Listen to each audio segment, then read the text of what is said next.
Dividing polynomial functions is just division of polynomials where the language of the problem is expressed in function language.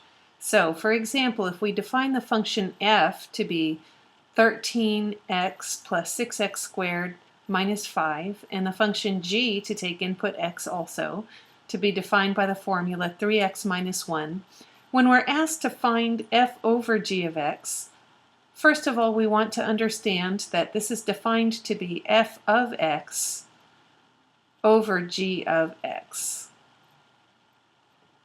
F over g is a new function that is created by dividing two existing functions. But the way that we find this is just by following our rules for division on whatever the functions are that we're given. So this tells us that f of x is the dividend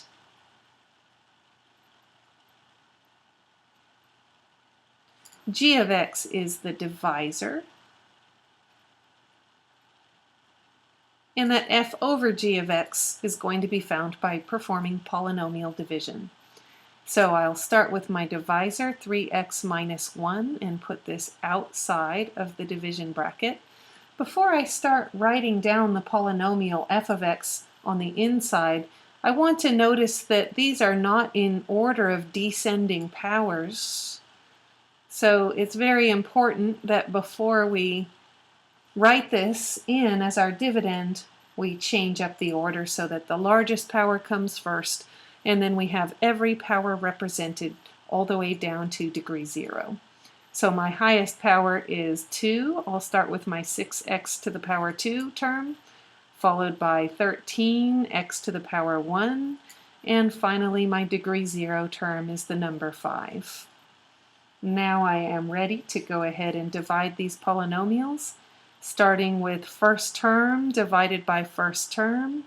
At this stage I will just do the calculation from here instead of writing it above. 6x squared divided by 3x, 6 divided by 3 is 2, x squared divided by x leaves me just 1x remaining. Then I take that 2x that I just calculated and I multiply it by each term of the divisor. 2x times 3x gives me 6x squared. 2x times negative 1 gives me minus 2x. And I am now ready to subtract. Each time as I go down, I subtract, which means I, as a group, apply a minus sign to all terms in my expression.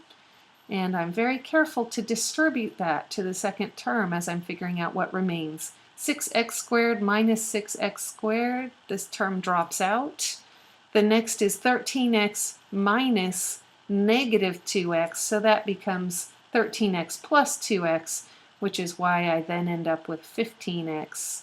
And I can drop down my minus 5 term at the end. I have done one iteration of this process. I have degree 1 result and degree 1 divisor, so I do need to keep going until the degree of my result is strictly less than the degree of the divisor. First term divided by first term, 15x divided by 3x is 5. I always want to make sure I put in my addition symbol here. These are added terms, so I will put a plus 5 in the quotient. Then multiplying 5 by 3x, I get 15x again. I am now multiplying the 5 I just calculated by the divisor. And multiplying 5 by negative 1 gets me another minus 5 term. I am now ready again to subtract as I go downwards. So group, minus sign, and then be very careful with signs during this step. 15x minus 15x, those are gone. Negative 5 minus negative 5, those also drop out because that becomes negative 5 plus 5. So in this case, I do have a remainder of 0.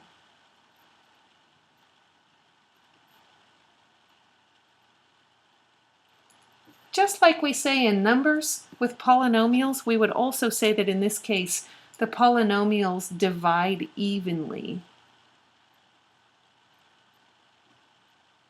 And when we go to write our answer in the form quotient plus remainder over divisor, because the remainder is 0, the whole remainder over divisor term is also 0, so we really don't write that term at all.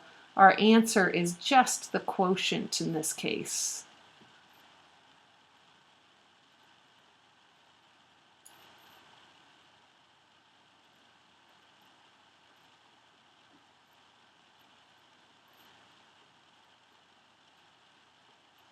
There is a little bit more that we can conclude from this case here where we have a remainder of 0.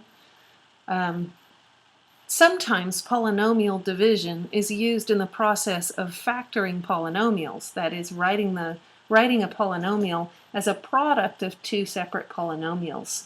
When we get a remainder of 0 and polynomials that divide evenly, we can also conclude that this factorization is accurate, since it's been established that the polynomial 6x squared plus 13x minus 5 divided by 3x minus 1 is equal to 2x plus 5, it also follows logically that it makes sense to write this dividend polynomial 6x squared plus 13x minus 5 as a product of these two factors, the divisor being one and the quotient being the other.